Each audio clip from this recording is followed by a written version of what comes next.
An amazing evening to you right here on Voice of the People 90.3 FM. My name is Esther Wachuku and I officially welcome you to the evening rush. It's quite a beautiful evening in the city of Lagos, and I'll implore you just as usual to join us across most platforms. Okay, specifically right now we're streaming on YouTube, so go on to YouTube right about now and type VOP 903 FM there and you can actually see us streaming live. Today is actually quite interesting. I know a couple of you who have been asking for this particular individual to be right here in the studio, and I thank God that I did not disappoint you, because we intend to have a heated conversation this evening. When I mean heated, not necessarily in a negative manner, but intellectually edifiable conversations today, where we have perspective on certain issues bedeviling us across Nigeria's socio-economic and political sectors. Once again, I officially welcome you on the evening rush. We divest issues that affects every aspect of our polity, from lifestyle, welfare, economy, as well as politics. The importance of all of this is for us to have a comprehensive breakdown of what is going on in the country. So we are coming from a well-informed perspective, and we're not relying on information that is not verifiable or possibly well logically thought out. So I would implore you to actually stay tuned on the conversation that we're going to have today. I want to start off with this. I know a lot of us have actually heard it since the situation happened early this morning, but it's quite important that I start off with this. Maybe it's going to break the ice, okay, or sort of spiral into a very interesting aspect of the conversation. So earlier today, our amiable special advisor to the president on communications was on a monitored television program. On that television program, Baba said something, and everybody was shocked that our Baba that is speaking like this. Are you sure it's the same person that we know, or is it that he wasn't properly schooled before he came on air to say what he said with such confidence in trying to define and explain further the reason why Lagos was excluded from the project? Because he was trying to defend the presidency by saying, see, it is not what you think. It's not like Lagos is a preferred state, or that most of the monies for infrastructure development is allocated to Lagos State. No, but you must agree that Lagos is a commercial hub center, so you would actually understand that the state needs some kind of special preference. It doesn't mean that every other region or every other state is isolated. That was what Baba was trying to explain. And then the next thing, like say Baba just missian. So let's listen, because it's surprising when certain persons use that term and then they turn it to something else. Then flog Baba today, then flog and woto. But let's take a listen to him. Expose over the weekend where they relayed the 2.9 trillion that had been spent on projects in Lagos State.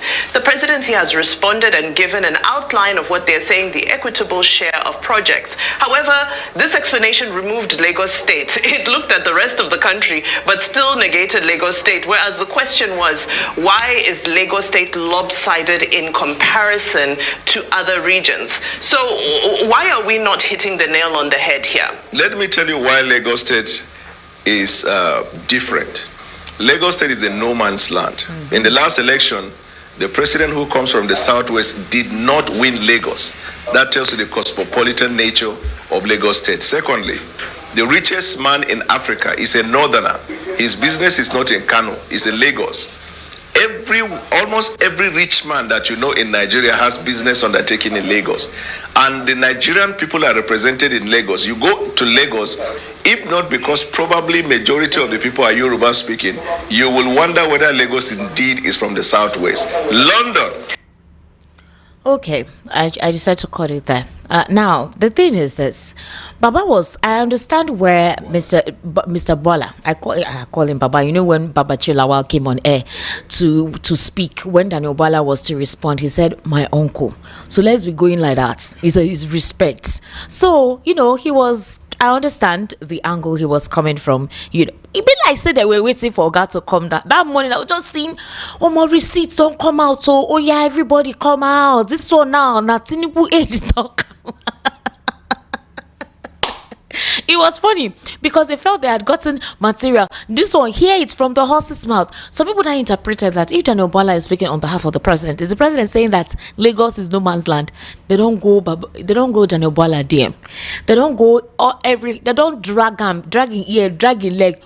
Quick. Oga con write, retract statement, say, What's going on? He says that Lagos provides opportunity for every Nigerian regardless of origin, reflecting on the diversity of the country while remaining firmly rooted in Yoruba heritage. My question is, why was that a controversial statement at this point? This is from the presidential spokesperson. Why was that an issue? Well, thank you very much. Oh, and please, my analyst this evening is Barrister Nasir El-Rufai. Yes, that's a surprise package I actually had for you. Barrister Nasir El-Rufai, welcome to the Evening Rush. I thank God that you were able to come around today, because last minute, but I sincerely do appreciate you coming around. Yeah. But why is that an issue? Well, it's an issue in Nigeria because the kind of people we have in governance who are ruling over us, they are dubious characters, and they are afraid of the truth. What Mr. Abuala just said, that Lagos is a no man's land, I mean, it's almost like constitutional. He's saying what is in effect the truth. Because if you understand how Nigeria was made up, Nigeria was made up pre-colonial times of the colony of Lagos, the protectorate of southern Nigeria, and protectorate of northern Nigeria. Okay. Lagos has always maintained a unique status, and that status translated when it became the federal territory, federal capital of Nigeria. It acquired that same status. Now, for whatsoever reason, it was now made a state, and then all of a sudden, some people who are not even the indigenous of Lagos State now come and say they own Lagos, depriving the indigenous of Lagos of the benefits of being Lagosians. I mean, why do I say this? In Lagos, we know the real Lagosians. There are those who are in the Idumota area, the guy Dugon on the Palace, the Badagry, the Aworis, your Tawaris. Yes, the Ekwe people. These are the Lagosians. But you have in Lagos a state whereby people who are born in Ogun State, in Ondo, in even Edo, because maybe they think they are more Yoruba than even those in Lagos, they now claim ownership of Lagos to the detriment of Lagosians. So perhaps that is what made Mr. Abuala say Lagos is a no man's land. I will not go to that extent of saying Lagos is a no man's land, because somebody owns Lagos. Yes. Historically, it belongs to even the Benins. The Oba of Lagos admits that the original settlers in Lagos were the Benins. And then from historical reasons or whatsoever, there was an influx of others from migration, Lagos. But we have a situation whereby those who are from the southwestern states now claim Lagos more than Lagosians. That's why you have a situation whereby somebody like Bola Tinubu, who is from Osun State, could come to Lagos and become a governor. And that is why one of the only governors from Lagos State, Ambode, was pushed out, because he tried to develop parts of Lagos without the authority of those who put him there.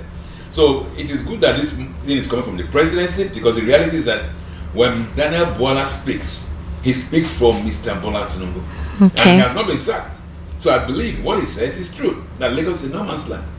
And projecting the Lagos situation further, how will Nigerians take it if in the next 10, 20 years, those who were the original owners of Abuja now come up and say Abuja is no longer a no man's land. Abuja belongs to only the Gwaris or the Nupes. How will the rest of Nigerians who are investing millions, billions in properties feel? That is the kind of robbery, that is the kind of abuse that Lagos has been subjected to. Those who are from a particular part of the country now colonize Lagos to the detriment of even the original owners of Lagos.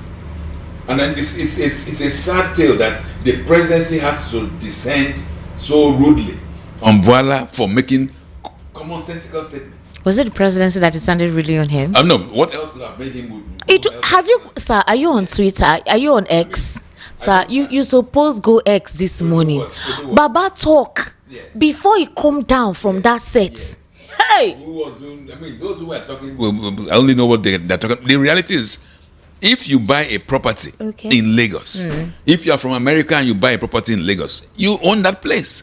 If you are from Jamaica and you buy a property in Lagos, just like when a Nigerian goes to a US and buys a building, he owns that space. So if for some whatever reason, for ulterior motives, some people now claim ownership based on primordial sentiments, It's unfortunate because I believe we all want to move forward. Obviously. We all want to move to the 21st century. We want to be like New York, like London, and all those places. But with the kind of mindset of we own Lagos, that you can go and drown in the ocean, that will destroy your houses, we will change the name of streets. Such primordial sentiments has no bearing in today's Nigeria. So what Mr. Bola said is right. But perhaps they felt offended about no man's land. Yes, it belongs to everybody. Okay, Barrister, let's look at this from this Yes. prism. So I would understand for a Yes. couple of people not Yes. liking that phrase, Lagos is no man's land. It's Yes. just like you speaking on behalf of Enugu State And government say by it's no saying man's Enugu State is no man's land, Yes. or Zamfara State It's is no man's land. Agreed. You would understand that prism, right? Yes. But I think it's just because of the fact that Lagos identifies with multi-cultures, not just within Nigeria, other African countries, even European countries. We have a lot of settlers here, those from Lebanon, China, Portuguese, even America, US, UK, all of them have settled here. They've intertwined, they've married, they've had kids. Yes. So you would see that the bloodline sort of blood. it's not necessarily blood. Let's just say that it's a mixed bloodline. Yes. And it's understandable if you understand the history of how Lagos came to be. Now, it's still the pulsating commercial hub center in Yes. Africa. You understand that Nigeria is one of the largest African countries, in yes, population. in terms of population in corruption. the African Yes, go on. in the African continent, Yes. Barrister Nasir El-Rufai. So I would understand why. But the reason why this became a talk, it wasn't something that used to be a conversation, was after the 2023 elections. Yes. They were attributing that phrase no man's land to be made by certain persons. Meanwhile, the originator, the person whom we know historically made that statement, was Shehu Shagari. Yes. And it has been the talk of the day. So right now it now became, we are going to teach you a lesson. You keep saying Lagos is no man's land. You be eviscerated. We're chasing you out. You're not even embracing us. You're not even thanking us for showing you hospitality and all whatnot. So I think why a lot of persons hinged on it was because it was coming from the president's spokesperson. Yes. Something that has been a bone of contention for 2 or 3 years, heatedly, after the 2023 election. So you now have a spokesperson who is supposed to be monitoring how tense the social media space has been politically, and then you now came and added petrol to that. No, it's just that if the annoyance or the anger is coming from indigenous Lagosians, from those from the Tapa family, from their worries, from the Isaleko descendants, then it will be justified. But when the anger is coming from somebody from Osun State, from Ogun State, from Edo State, you wonder, what are you talking about? I mean, what are you defending? Okay. Or you want to come to Lagos and grab? Because the irony is this: the Lagosian from Agboju or Ikorodu cannot go to Ekiti to contest elections. Oh, really? No, they don't. They don't allow, because they'll ask you, who was your father? Yeah. Where Really? are you? And that is the reality. What is your nexus? I thought if you're Yoruba, No, it doesn't matter. you don't. It matters. It's only in Lagos that has been so conquered, in quotes, that they bring those kind of allusions. But a Lagosian cannot. I mean, and I quote because I've been in Lagos for quite a while. I mean, I'm a Lagosian myself. A Lagosian cannot go to Ondo or Akure and say I'm contesting, because they'll ask you, where are you from? But all these other people can come into Lagos, and if you see the indigenous Lagosian is very accommodating, and they are welcoming. Okay. So they are not the ones that will say, we will kill you, we will burn your house. No, it is this also stranger elements who coming from all these neighboring states that now come in and mess up the beauty of Lagos. So yes, in as much as Mr. Bola made that statement, the reality is that Lagos is a federal territory, and Nigeria must restore Lagos to its original status. Because if you do that, then there's no problem. Okay. That it was on that basis that Festac was built, National Stadium, the seaports, the airports, just like it's happening in Abuja now. You have the National if Assembly. Lagos is given that federal status, then whatever preferential treatment is given is understandable. It's understandable. Nobody because, questions it at all. Because now you have in the budget, you have over 2 trillion spent in one area called Lagos. Now, if it was an area that everybody can access, anybody can say, okay, I am a Nigerian, so I'm here as my federal territory, there's no problem. But you have a situation whereby a particular group, for selfish reasons, have cornered it, and it's only for themselves. Only them can come into Lagos and claim Lagos. But the original Lagosians cannot go to their various states and claim to be from that area. In fact, it's not too long ago, a particular member of the House of Reps, he jumped from contesting in Ogun State to come to Lagos State to become a senator. The reverse cannot happen. So we should appreciate this problem, and it's a national problem. So I hope that if not this government, perhaps a subsequent government can have the guts to actually restore Lagos State back to its original status as a federal territory of Nigeria. The capital territory is still Abuja. Okay. But Lagos has to have a special status. Then if we want, we can spend 10 trillion on Lagos. And everybody will say, yes, this is our federal territory. But as long as you are making it the base of some ethnic group, demagogues, then the rest of the country has a right to say no. All right. Barrister El-Rufai, yesterday evening, Babadate Ahmed was on a Monitor television program where he spoke passionately about the insecurity in the country. It's a bedeviling factor. The reason why is that President Bola Ahmed Tinubu is saying that, you know what, I think we should consider state police. He says, I have to create state police. This statement was made on Tuesday at the presidential villa during a courtesy visit by a delegation of prominent Katsina indigents led by Governor Diko Rada. The president said the federal government is committed to confronting insecurity head on, and he directed security agencies to reassess their operations in Katsina State, which has witnessed a spike in banditry, and disclosed that advanced military equipment and surveillance technology would be deployed. He also revealed plans to enhance the capacity of newly recruited forest guards in the state. Now, he stressed that while the country faces serious security challenges, they can be resolved with determination and strategy. So there's this perception that the administration is lackadaisical towards insecurity because it's become more brazen. In fact, there was a protest in the same Katsina. The residents blocked the roads. They're saying the insecurity is too much. El-Rufai, 2 or 3 days ago, made an allegation on a Monitor television program that the federal government or the governor of Kaduna State pays bandits money. Federal government actually pays bandits money monthly. That's what he said. He said one of the issues that he experienced while he was governor was something like this. So why will he be paying these guys money? But there are allegations he himself actually paid these guys anything to see how peace can be restored in your state. If it means giving this guy whatever they need to get out somehow. So he made a couple of confessions. He was factual. He seemed confident. Now, the anchor tried to say, what facts do you have? On what basis are you making this allegation? He was emphatic and said, I have my sources. I still have my source of information there. They paid the press to not talk about it. So it seems as if insecurity has died down. But it hasn't. And so now the president is being moved to speak because it has become very bad. So in reaction to that, Dati Baba Ahmed said something that what Nasir El-Rufai said is very delicate. Is very delicate. You tell us that the federal government pays its bandits. Who in the federal government is responsible for this? How come the National Security Advisor and the DSS has not invited Nasir El-Rufai to give them details of these guys from the government paying? It's like you're enabling terrorism. You're enabling terrorists. How much money do you want to give these guys? For how long will these guys continue to collect money? So when the money reduces, they start killing people again. You're enabling them. So he was coming from a perspective of the government of the day, especially as security agents, should have done more than just coming to refute or give a rebuttal to what El-Rufai said. It means that there is a very strong element of truth.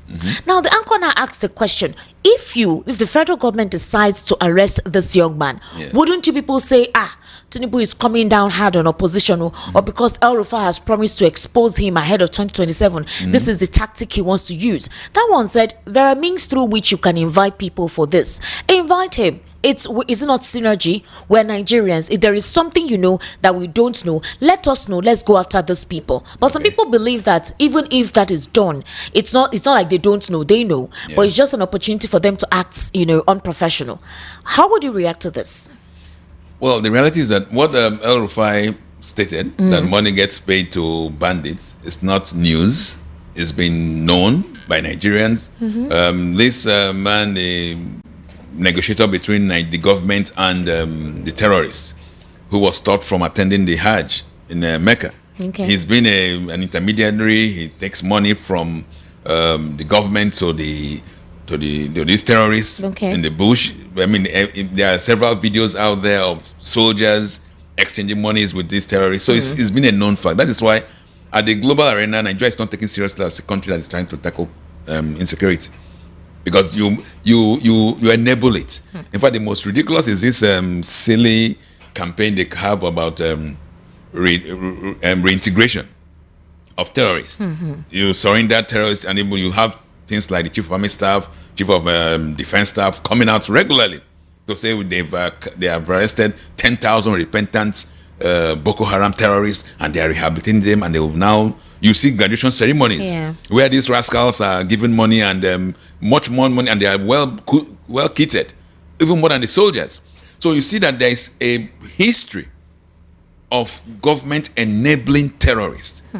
So when El-Rufai makes those comments, and particularly coming from a man like El-Rufai, who had previously told Nigerians that he himself went all the way to Mali, Burkina Faso, to pay terrorists who were coming to kill people in Kaduna State. You now know that this thing has been on for quite a while. That's why the world looks at Nigeria as a funny place. We're not just taking it seriously. And when Mr. President Bola Tinubu comes out and says he must create state police, you now wonder, what is he really talking about? Really? Is it in your power as a president to create state police? Is it not in his power? No, hold there on. have been clamors for this. Yes, there has been clamors for it. But then if we have a constitutional government, then there is process. There must be change of the alteration of the constitution. Okay. You don't say, I will create state police. You don't have that power. There is a process that the national assemblies of the 36 states have to be part of that process. And not just wake up and say you must create state police. But the reality, the sad tale about it is this. Already there are state police. Okay. Already, as we're talking, there are already state police. So in fact, the Hizbah police in the north, which supposedly enforce Sharia, they are police force. The one that even hope Amoteku is a police force. Ibubago. Yes. Although some of these police forces are even acting against the people. Like in Imo State. Yes. I mean, it's an anti-people kind of stuff. So there is already state police force. What is lacking is for the police, the national police force headed by Egbetokun, to be more practical and realize that you simply cannot police a country from Abuja and you think you'll be effective. Policing is local. Policing is local. It's not national. The national police can just stay there and wear uniforms and parade. But in terms of real policing, it is a neighborhood issue, it's a community issue, it's a village issue. Because you know the criminals in your neighborhood. So when the president says he will create state police, perhaps he didn't understand what he was saying. He should have said efforts will be made by the nation to now ensure that there is state police. Not I will create state police. It's not in his powers. Unless he admits that we have a dictatorship in process. And not a democracy. But as for the need for police to the local, for us to have state police, to have local government police, to even have village police, it's long overdue. And the earlier we have these things, the better. Imagine if we had a village police in my village. I mean, they are armed, they know the nooks and crannies of the village.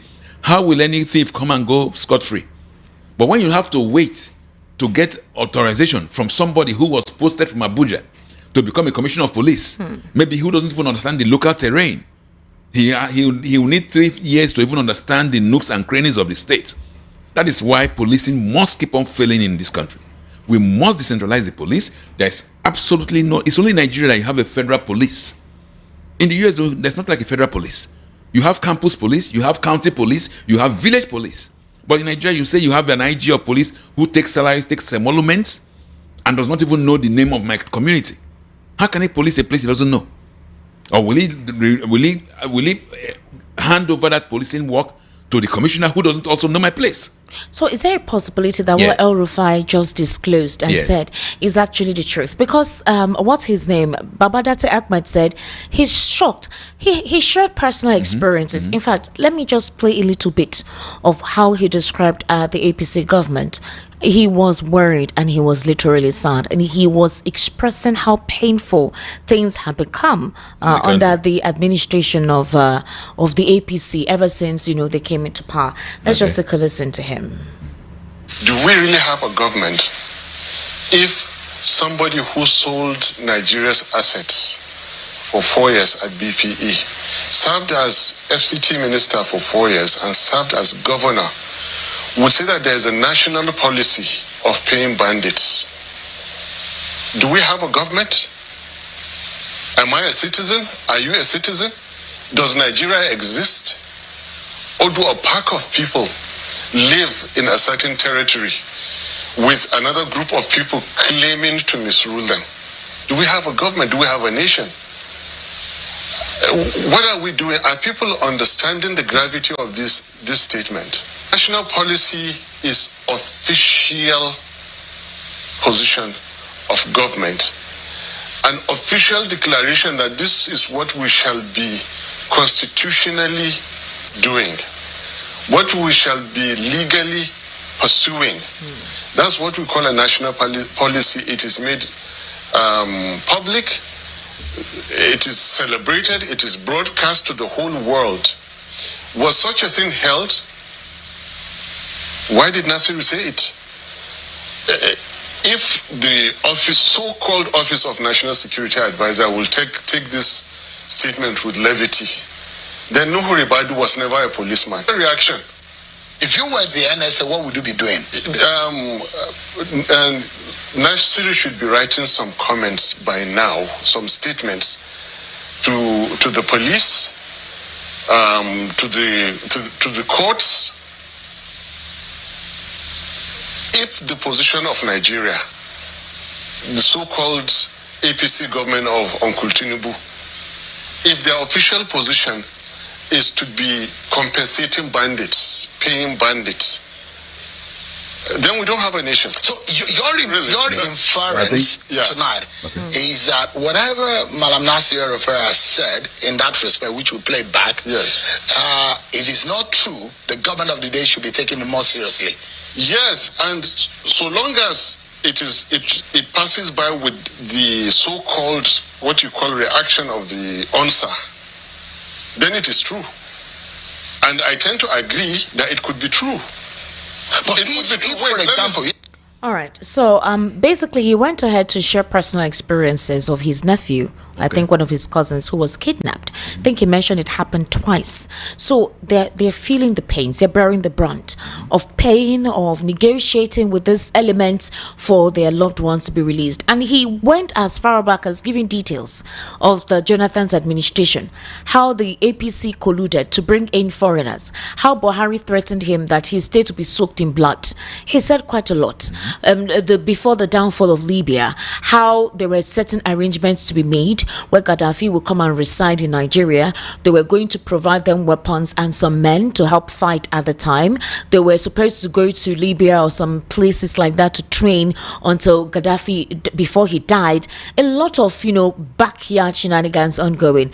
And he mentioned something about Buhari that I was shocked. He said, you people thought that Buhari was just looking quiet. You people did not know who he was, and the APC always uses insecurity all the time, that this is their mechanism. So the question is, El-Rufai, who is saying what he's saying, is a fundamental part of the APC. They formed the All Progressives Congress. Now he seems to want to expose quite a lot. Why has the DSS or the NSA not called him in for questioning? You are boldly saying stuff. So what are they afraid of? Why are they afraid? In a sane society where somebody like that comes to say certain things, it feels like there is something he has over the head of the president. Like, I'm daring you. Come and do what you want to do now. That thing where you won't talk, we go expose them. You see, the truth is this. The people that make up the APC have not been hiding themselves for ages now. Their mannerisms, their characteristics is known. Okay. Nigerians forget one very symbolic gesture that took place during the Jonathan presidency. Okay. There was an incident that occurred in Maiduguri. For over 5 days, Boko Haram terrorists took over the state. And they were shooting and destroying. They killed so many. Now, what transpired there was that the leadership of the APC, including some ministers and the current president took a walk down the middle of the major road in Maiduguri to show that nothing should happen to these terrorists. They are aligned with the terrorists. The equivalent of such a walk was for the U.S. Democratic Party, or maybe the U.S. Republican Party, when the Democrats were in power, to take a walk down the streets of Fallujah in Iraq, where a lot of killings had taken place. So that they were now, and Buhari even came out himself and said, any attempt to shoot Boko Haram will be taken as an attack on the north. So there is history, I remember that, of collusion between this APC and extremist Islamist terrorists. So when Nasir El-Rufai makes these comments, like you rightly pointed out, he is daring this system. Well, you know how we did it. I know how you do it. I know what is going on. And they can't do him jack because he's saying the bloody truth. That is why a government can continually tell its people, when you have lost 200 souls, go and negotiate with the terrorists. That is why Adesina, who was the chief of media chief to Buhari, could tell people, do you want your land or your life? Why don't you sacrifice your land and then keep your life? So there has been this cabal, these characters have been merged in violence. There is virtually no distinction. And there will be more insecurity because that is one of their stock in trade. That is how they make sure that they remain relevant to the system.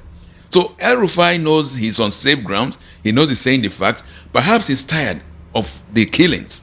Perhaps he's tired of what has been happening. Are you sure that's the case? No, I presume so. Oh, I presume. That is why he's now spilling the bean.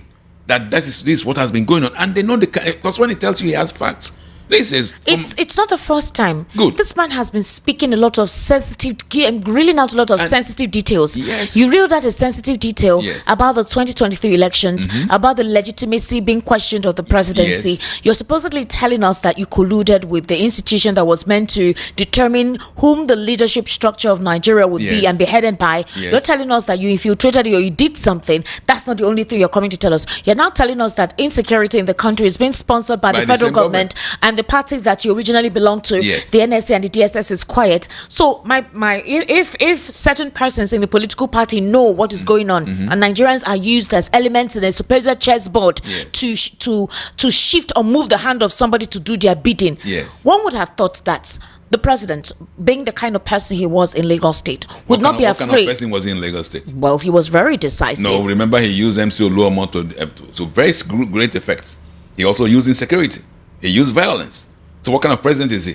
Now at the national level, he's using more powers. His supporters will not agree with you. No. They'll tell you he brought structure to Lagos State. The taxpayers, the method of ensuring he generated revenue. A system that seemed impossible, he introduced it. In fact, his people will tell you that when he had issues with Obasanjo and dead Obasanjo, whatever it is you want to do, go to hell, I don't care. He was taking care of Lagos State. He was meeting the needs of grassroots. I mentioned who he used in Lagos State, MC Oluomo, the National Union of Road Transport Workers. Those were very effective tools. So, and that is also the same insecurity, the same violence. So now at the national level, he now has the entire national budget to make use of these things.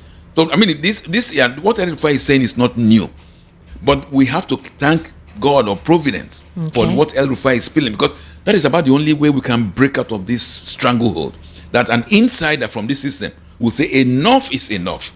I have too much blood has been spilled. So that's why we have to appreciate El-Rufai and also hope that, because there are several others within this structure who know more, that should come up and say more. Like, for instance, the current Minister of Defense and the Minister of State for Defense. That's true. Matawale. Bello Matawale. Yes. The current governor of Zamfara keeps on coming out every day to say, this man is sponsoring terrorists. And they never thought to investigate him. They won't, because when you're a governor, you have the facts. So they cannot even do anything about it because he's saying the truth. So, I mean, we have to keep on encouraging more of people like this El-Rufai, yes, to come out and say more. What if something changes between now and 2027? Well, yesterday, the president met at the State House with some of the CPC faction, that is the Buhari loyalists. You know that there are issues amongst that camp. They feel that the presidency has neglected that region, and they feel they provided most of the support in 2023. So possibly for political edge, the president has decided to meet some of the top CPC loyalists. I mean, I think the persons of Al Makura and others were part of those out were at the presidential villa. Yes. The conversation they hinged on was insecurity. They feel the president is not focusing on insecurity. But if there are certain political elements creating that destabilization in the north, there's a possibility that the president knows who these individuals are. Why not go after them? No, what will encourage this section of the CPC is meeting with is that, look, this man is only getting close to it because of elections. Okay. If he gets in, he will do worse. And I think they're not stupid. Okay. They know these realities. So he can do all the meetings he wants to do, give out all the funds he wants to give, reaching out he wants to give. But the reality is that Nigerians can only hope that more of these characters will be repentant and want to wish the best for Nigeria. Because we cannot continue in this way. We have slid back in virtually every facet of human development. We've slid out of contention at the global level. Nigeria has now become like a pariah state in economic terms, in sports, in education, everywhere. So there must be a time when somebody will say enough is enough. I'll keep on praying for that. So hopefully El-Rufai has become a change person. We only hope that there'll be more of these change elements who will come out and point out to these characters and say, look, you've used this blood for too much. Now it's time to stop killing Nigerians. Let us move forward. Barrister Eze-Eluche, do you remember the initiative of CNG? Yes, sure. When the government was really advising and propelling Nigerians to go for it, where they said they were setting up CNG convertible stations across the country, and that even some of our national transport vehicles will actually become, they'll be converted to CNG. And we heard that you could actually enjoy subsidy, right? Did they not promise that they were going to? So right now, for example, there is an increase in fuel price. They have clarified that the federal government does not subsidize compressed natural gas following recent pump price increases by some operators. Today, the pricing decisions are determined by private sector players, while assuring that government agencies will continue to protect consumers against exploitation. Now, that's not the only thing. Apparently, it feels like the CNG convertibles or vehicles is like a walking grenade. So they are beginning to look at some of the danger attached to this. Why say something initially to propel people be part of an initiative and now say no, you never promised subsidy on that? I want to understand what exactly was all that about. Now, this is not a government. This is not a grassroots or bottoms-up approach government. Okay. This is a government that was foisted on people. So it has paymasters that are alien to the country that they listen to and heck into. It has it has promised us that it will expand the tax dragnet, get more people involved, and tax the hell out of Nigerians, which is what they are doing. So I'm not surprised that there will be increase in the price of CNG, that there will be new taxes on fuel per liter, that there will be new taxation. So because this is a government that is not a people-centered government, it's not people-centric. It's just a pocket-centric. And that's the pocket of the individuals who are in office and the external paymasters. So I'm not surprised. And then any Nigerian that should give us an idea of these characters, their mindset. And they didn't make mistakes at this. They told us right from the onset.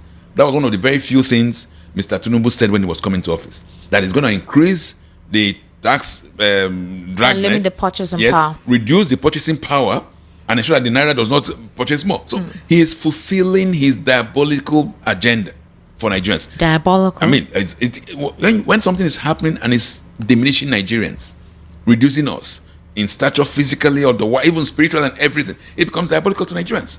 So he has to unfold this, but Nigerians have to not say, look. But the president has told us. We can't continue on this line. He has told us on several occasions that these things will take time. Please bear with us. Good. You don't understand what we are doing. We're doing this for the benefit of the future of our people. Yes. So let me give you an instance. Because of the permutation and thoughts that there's a federal imbalance in how the president is going about projects and infrastructure developments. Yes. So he said that he took an oath to serve all Nigerians, meaning that even if some sections of the population or some regions did not vote for him, he's now the president and he's the president to all.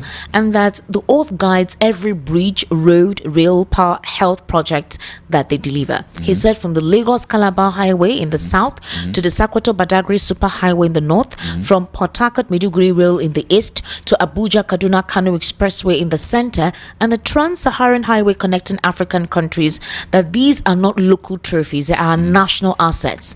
The health centers are being rehabilitated nationwide. Light rail projects in Kano, Kaduna, Lagos, and Osun have been given the green light. 250,000 jobs are being created. Power is returning to Kaduna through the revived 255 megawatt power plant. And bridges in Onisha and Boni reconnect our people. All exploration is expanding in Bauchi and Gombe State. Okay, so for some people listening to me now, they'll say I'm advertising for the country or I'm advertising for the president.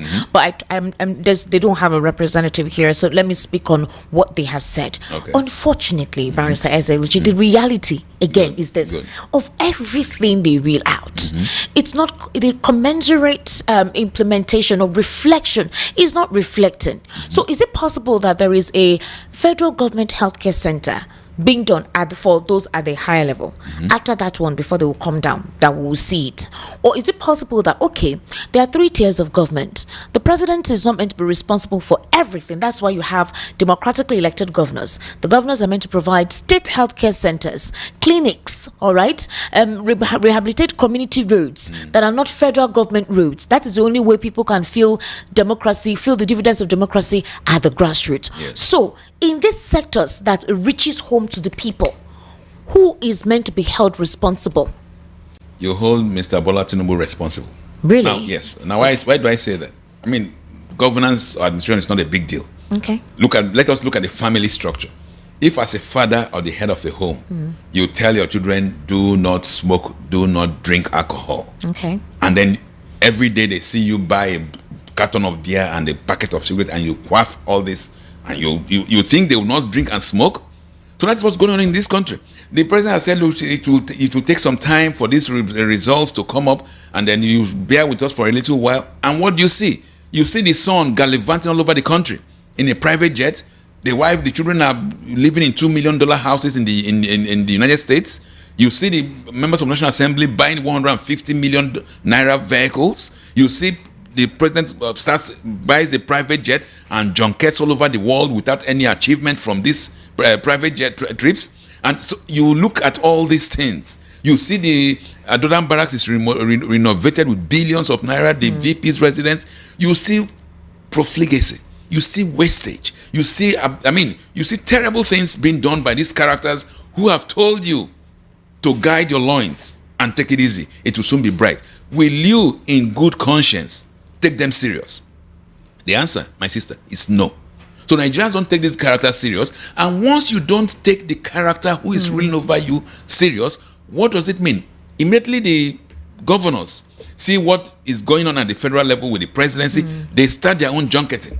In fact, we have a governor in Imo State who hardly stays in the state. No, he doesn't. He's always junketing up and down. And there's no form of governance in Imo zero. State. That's Imo State. You look at the local government chairman, because they now see the governor is also junketing and he's wasting money. They also do the same. So all the crap the government is telling you about guiding your loins, taking it easy, amounts to nonsense, because when you look at the president, he's the exact opposite of what he's urging you to do. He has bought a new Escalade bulletproof vehicle for himself at billions. Nothing happened to the previous one. He's renovated everything.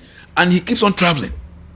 He goes for medical trips abroad, stays extensively, and tells you he's repairing the medical centers. Where? For who? We talked of Buhari when he was supposed to have died in London, that the place was very expensive. Abdul Salam Abubakar is still there at great cost. And you are telling Nigerians to take it easy? Come on, give Nigerians a break. They aren't stupid. They are human beings. They are citizens, for goodness sake. That is why Nigerians will not take the regime serious, because they say something else and do the exact opposite. How do you take those characters serious? When you compare them with other countries, you see rulership, you see leadership, and you see what is going on in this country. But Barrister, yes. I want, in this platform, we'll try to educate ourselves. Good. In as much as you say the bulk stops on the table of the presidency. That's right. There's a reason why the system of governance is divided. Because at that hierarchy, you cannot attend to the every need of each individual at every sector. Okay? That's why you have state and you have local government. The local government is the tier of government responsible for grassroots development, because it operates at the lowest level of administration, directly addressing the needs of the people, providing essential public services, healthcare, sanitation, infrastructural development, while federal and state governments play a role in empowering and regulating local governance. Where is the function responsibility of local governance? If there is a porosity and a vacuum in that, why is a state government that is meant to ensure that the local government delivers dividends of democracy are lackadaisical in coming hard on the local government, because they empower them either financially and providing the avenue through which local governments can thrive? Our councillors, some local communities, either in Lagos states, in Rivers, in Enugu states, do not even know the names of their councillors in each of their constituents or wards. They don't know them. They don't know their names. There is a problem of proper orientation. If in my streets, in my village, the road is bad, I am supposed to report to my ward, look for my councillor, report the situation to him. They are meant to go and have a conversation, see how they can get money to work on that. Most of these community roads are done by individuals, private individuals who just want to be able to go about their businesses, and it has become a system in this part of the world that they usually leave it to private individuals to continue with that, or CSO. So my question is, if the local government that is meant to implement governance is lacking in their jurisdiction, why is no one calling them to order? If the state government that is meant to empower the local government is not calling the attention of the local government to their responsibilities, then why is the presidency, that is the executive, quiet on that? Thank you very much. And now there's a simple answer to that. The fish rots from the top, from the head. The fish rots from the head. Now, let me make an analogy. In the 80s, when we had the government, the regime of Muhammadu Buhari and Babatunde Diabo, Nigerians perceived that their leaders were upright, and they showed it. They were prudent. To my knowledge, Babatunde Diabo was the chief of army staff then, sorry, chief of the second in command, but his wife maintained her shop at Ilorin, their residence. She didn't move to Doran Barracks with him or to the seat of government with him. She stayed in Ilorin. And so people perceived that these guys were upright and they were prudent. They didn't start going to buy flashy cars and flash everything. So people, because of that, it cascaded downwards. The state administrators behaved themselves. The local government chairmen also behaved themselves. But when you have, as we have now, a government at the top, in fact, the president's son is moving around like in a presidential convoy. The state governor's children will also want to move around in presidential convoy. The minister's children, like Nwike's children, are now moving around in presidential convoys also. By the time they do all this copycatism of the profligacy at the center, at the local government area, the chairman's wife will also want to do those things again. By the time everybody is copying the mess at the center, there will be nothing left to do the job that should be done at the bottom. Now, all the instruments of enforcement of laws, the police, the army, is at the center. So when this character, when the soldiers and policemen also see what's going on at the center, guess what? Everybody tries to grab his own for himself. So at the end of the day, those at the grassroots are totally messed up. And all this stuff about you reeled on the constitutional provisions to take care of markets, blah, blah, blah. With which money? When the governor has seized the entire monies and nobody is pressing on the government, on the governors to make sure that they release the money. All you hear is Mr. Tinubu will go on air. Yes, I have released billions to them, blah, blah, blah. You release billions to them, why? For what? Don't you have the police and the EFCs to follow them if they don't do what they should do? At times, even the monies are released illegitimately and unconstitutionally. Like the monies released to Rivers State government for local government. When the Supreme Court says don't release a dime to them, but they have been releasing the funds to local government. So the whole local government money is released to Rivers State. What will happen to it? It will be in somebody's pocket, of course. That's why you have the administrator saying he's using 25 billion for CCTV in government house. I wanted to ask you this question. Yes. So the just concluded local government elections under the purview of IBAS. Yes. Is that constitutionally authorized? No, it's not. It's madness. It's absolute insanity. You are a sole administrator, which is unconstitutional in the first place because you were not even properly put on office. Now you conduct elections for local government on what basis? You set up an electoral commission on what basis? So you have illegality upon illegality. And I believe at the right time, all this trash will be washed away, and hopefully the people of the sanity will be restored in Rivers State. But as what we have presently is madness upon madness. All right.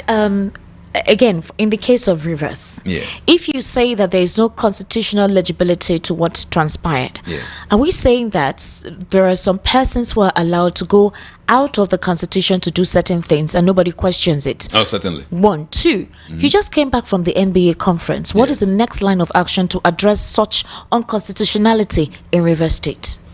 Well, with regards to, there are people who are above the law in Rivers State. You saw the Minister of FCT, Munye Samweke. I mean, on the day of election, he was perambulating across the state. Nobody is above the law. No, nobody should be seen to be above the law. Good. Nobody should be above the law. Nobody should be seen to be above the law. But I'm telling you that in Rivers State, with what is going on in this country presently, Mr. Nwike is above the law. And he acts it. On election day, nobody should be moving about in a convoy.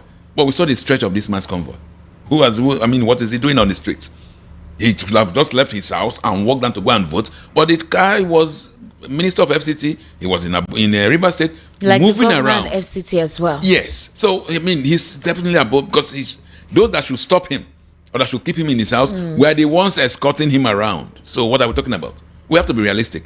We're talking to Nigerians, and we see these things. So it will be odd for you and me to come and say nobody's above the law when we know that somebody is living, existing above the law, and nothing happens. So what was the decision? What were the disclosures? The decision of the NBA? Because there are talks that the judiciary is corrupt, that the legal arm of government that is meant to question all of these anomalies. Vacuum, porosities being witnessed. It has supposedly adulterated the authenticity of our judicial system. Put a red question mark across that sector. There are talks that it would take years for the common man to even trust anything that comes from that aspect of our executive arm of government. So the conference was meant to address all of these encumbrances, right? What was the conclusion to what transpired in Rivers? We've heard different legal representation of what transpired in Rivers, from the arm of the presidency to Lateef Fagbemi as well, who authenticated what the president did.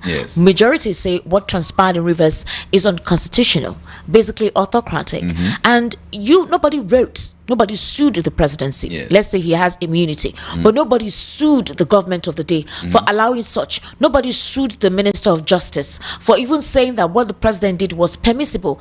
Everywhere was quiet and mum. The only way the NBA protested was to leave Rivers and go to Enugu. Now, let me answer. See, Nigerians are fond of expecting the other person to save the whole system. Now, it doesn't happen that way. The legal profession itself is elitist. It's elitist. That's the reality. Just like saying you expect doctors to make a change, lawyers to make a change. No. The change has to come from the people. That is how it is all over the world. When the people decide that enough is enough, it becomes enough. Because what do you want the lawyers to do? Okay, the lawyers will file an action in court. Then look at what the Supreme Court was deciding in the election cases. Things that will shock even first-year law students. So what do you expect? I mean, that is, and they are final. You go to court and you bow before them and say, my Lord. My Lord. And you know that they are not even anything close to lordship. But the judgment stands. Kekerekun said that there are ways they do intend to sanitize the system. Well, are there any processes to sanitizing the system and restoring the faith that Nigerians once had in our judicial arm? The person who wants to sanitize the system is the person who declared that Hope Uzodinma, who came fourth in the elections, is the governor of Imo State. So who's going to sanitize who? But what I'm trying to say is this: the system is already there. Across the world, the people say we have to stop this, and they stop it. Not too long ago in Indonesia, they used to have the same issue where the legislators allocate themselves allowances, humongous sums as allowances. People said, no, it's enough. They came out on the streets and said, you must bring it down. And they have brought it down. And that's how it is done.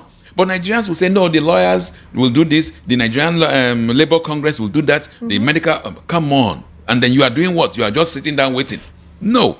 When we say enough is enough and we come out on the streets and realize that already we are the dead. The average Nigerian is, in most countries we are virtually like dead people.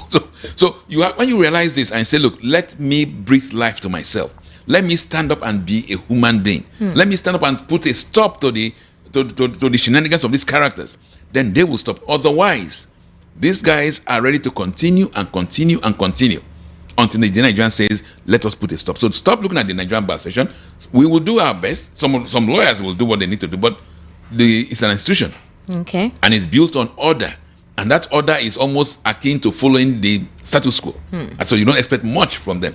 Look at some of the things You don't expect much from them. I mean, they can only do what they can do. Like, some of us were very, very not much happy with what's happening in the bar meeting. You have neophytes in the law. People who were less than 3 months. Speaking on behalf of 3 months as lawyers coming to address their seniors. It was, some of us even avoided such meetings because what are they going to say? Was it because some were popular? It's crap. The issue is not popularity. What is in your head as a lawyer? I mean, you just were just called to bar 3 months ago, and it is not even in the legal. It's not part of the legal ethics. You learn from your seniors, and you don't have anything in your head. One of the characters who was speaking there was even this Adeyoju guy. Yeah, character. I mean, who's anywhere belly-faced kind of person. He moves like a pendulum and is he supposed to have spoken the way he spoke? For a legal practitioner and a supposed advocate. No, the reality is this. He sounded so personal. No, I mean, what I'm trying to say is that a lot of errors even happen. So when you're expecting the change to come from the bar, so you may be making an error. The change should come from Nigerians. We should be fed up with the nonsense going on in our country. Those who organize the conference, who allow them to be spokesperson to address, why did they allow that? Well, that is, if there's a protocol, there's a standard, there's a kind of hierarchy you want to maintain, right? So those who organize the conference and ask these guys to be the one to address, what would you think about that? That tells you that even you are saying that the bar should help to relieve, to put this into a conclusion. I am asking, why has the bar been nonchalant, redundant to their responsibility? No, and they have not tried to recalibrate the perception Nigerians have about that arm. They feel that a lot of the legal practitioners are so money conscious. No, many lawyers, including myself, made it known to the bar that process was wrong. For instance, I was against having even Obasanjo as a speaker at the bar conference because I believe he's not qualified. I mean, for goodness sake, this is a coup plotter. He might have whitewashed himself by becoming the president and all those stuff, but this man had a baggage of issues. So there are a lot of things that you should consider before bringing somebody to come and address the bar. So we have issues and we have made our own submissions through the normal channels. And then, of course, it may not be heard in the public, but not all lawyers. Some went public and said these young neophytes should not address. Even Chidoka, the one former minister, was called to the bar a few weeks ago and is now talking to the bar. So there are issues. That's why Nigerians should decide by themselves, let us change, let us put a stop to this process and rescue ourselves and our country, and not expect some so-called pressure groups like the Labour Congress, all over the world, the people change. Look at what happened in the Arab Springs. Exactly. Libya, Tunisia, all the people said enough is enough. Our barrister Nasir El-Rufai, ladies and gentlemen, let's take a very short break. We'll be right back and the evening rush continues afterwards.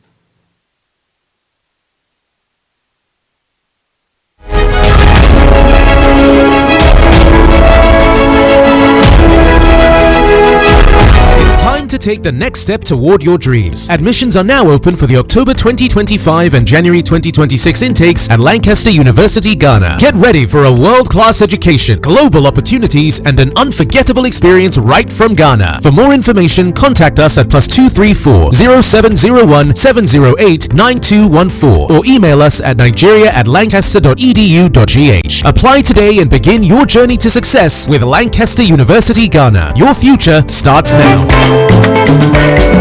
Customer, welcome. What you want buy? I want buy changeover. Quota fuse and distribution board made of 100% heavy duty copper. Oh, come, I get am. See, I'm here. No, now I'm looking for Slatter Star J Quota fuse and distribution board, Nipple Quota fuse, Star J solar battery, inverter, MPPT controller, and solar panel. But Oga, don't worry. I know where to get them. Whether na Star J changeover cut-out fuse, Slatter distribution board, Nipo cut-out fuse, Star J solar battery, inverter, MPPT controller and solar panel, Star J ceiling fan, sockets, all earthen materials. Make you no go do cover-wise pan foolish o. Slatter Star J Indian product na number 1 since 1961. Made of 100% heavy-duty solid copper with no compromise. Available in all leading electrical shops nationwide. Slatter Star J, na you biko.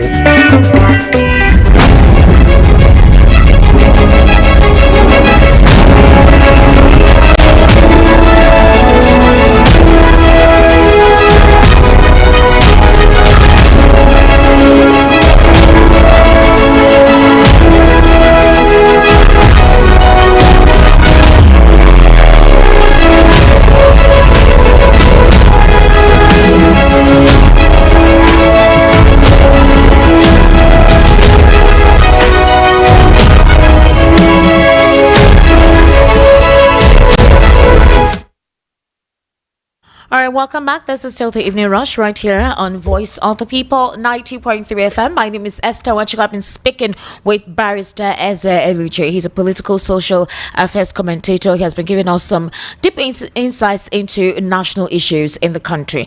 Barrister Nasir El-Rufai, the former Labour Party presidential candidate, Mr. Peter Obi, has questioned the declaration by the government of President Bola Ahmed Tinubu that the country has achieved its 2025 revenue target in August. Okay, now this announcement was made today.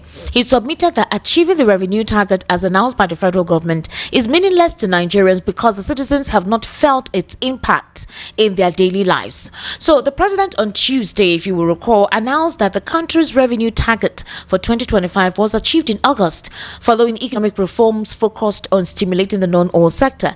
And if you recall as well, more trade tariffs was imposed by the United States. So, you know, the president called Trump's bluff and said, "Excuse me, Oga, we actually will not be borrowing from you." In fact, he says Nigerians will not be borrowing anymore, so we don't necessarily need you. Whatever it is you want to do, that's your business. We are getting in revenue from other forms, and that's what he announced. But Peter Obi is telling us that, you know, he's going contrary to what the president said, because the president said the economy was heading in the right direction. The president has told us that Nigeria no longer borrows. The president has told us that there is no corruption in the country. The president has told us that the economy is blossoming because of his implementation. Okay, and so he says, Peter Obi is saying that if truly the government has met its revenue target, it should reflect in the lives of citizens, not just government issued press statements. That's right. Paris said the cost of eggs very expensive, especially for those who now go to buy item one. You know, normally homes buy in bulk. This is the holiday, so children are home. You don't buy things one. You buy in bulk. Yes. Now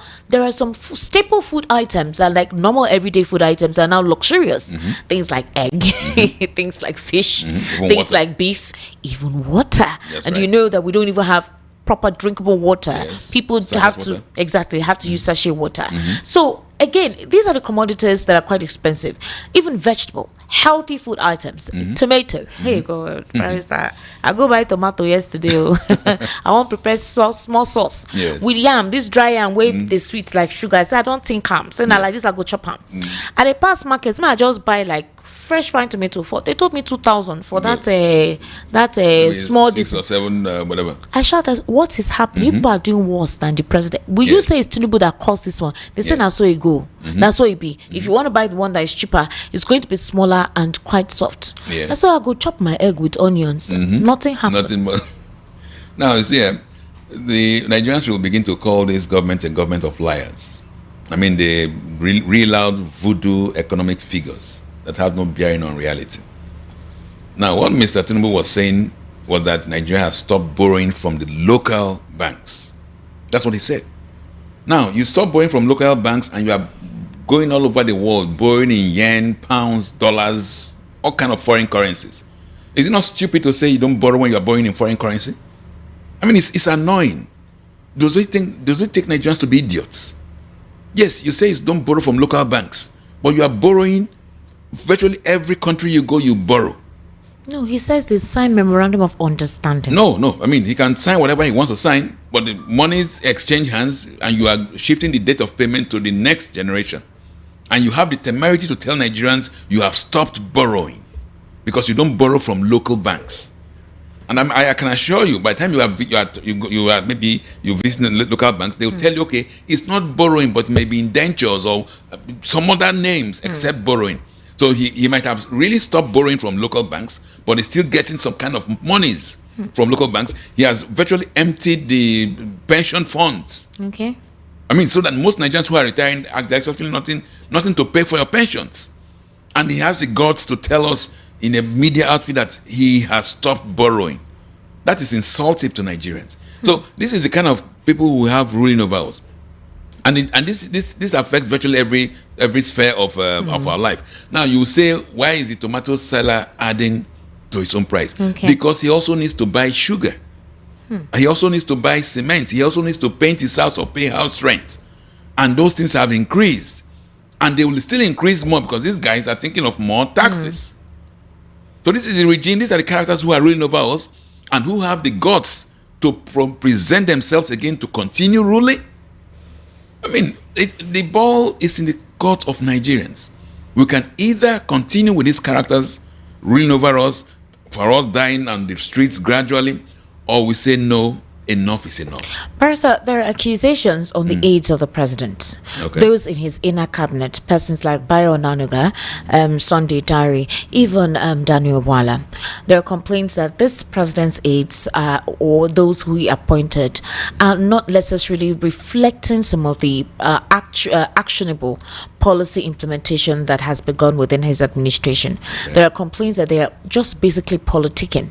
Okay. And rather than showing evidence to some of the benefits of this policy implementation, especially those who are beneficiaries, they are rather being involved in politicking ahead of 2027. Okay. Some others have said no, you cannot blame them, that if there is something to show, they would definitely do that.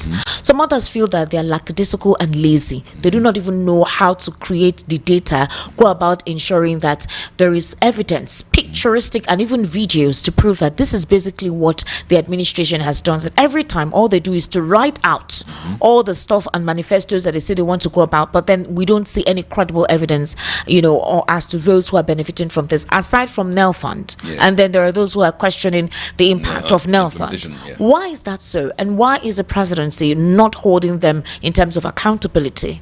Well, we have outgrown that stage whereby they were told that the person ruling over us is a saint. Okay. And all those around him are the devils who are stopping his beautiful work from coming into effect. Those were tales that were told in the 60s and 70s. Nowadays, we don't need to look at any of these aides because they are just hirelings. I mean, they are hangers-on. Let us look at the person of Mr. President himself. Then we now look at him and look at his antecedents and what he's doing presently. Is he a man that means well for the Nigerian economy? A man who came out on day one, he supposedly removed the subsidy on fuel, bought himself, approved a brand new jet, purchase of a aircraft, brought a luxurious limo for himself, travels all over the world. Is that the man who means well for the country? Must you need to see what Onanuga will talk? A man who saw 30 kilometers only of the Lagos-Calabar coastal road that was done, and he went to commission it. Barrister, but the president is in charge of a complex nation. No. He needs to be protected at all costs. Nigeria is the easiest nation to rule because the people are very willing to follow their leader. But it's when you have a leader that is opaque, that is soiled, that is when it appears Nigeria is complex. As in this case, Nigerians, once you move, and I keep on using the example of the Idiagbon-ish era, for all of a sudden, lines built up at banks and bus stops in different parts of the country where the persons of the heads of state was not physically present. The reason was there was a perception that the guys there, it might not be real, but there was a perception, and that was based on what they were saying and what they were doing. Okay. So people keyed in. But in this case, you are looking at the man.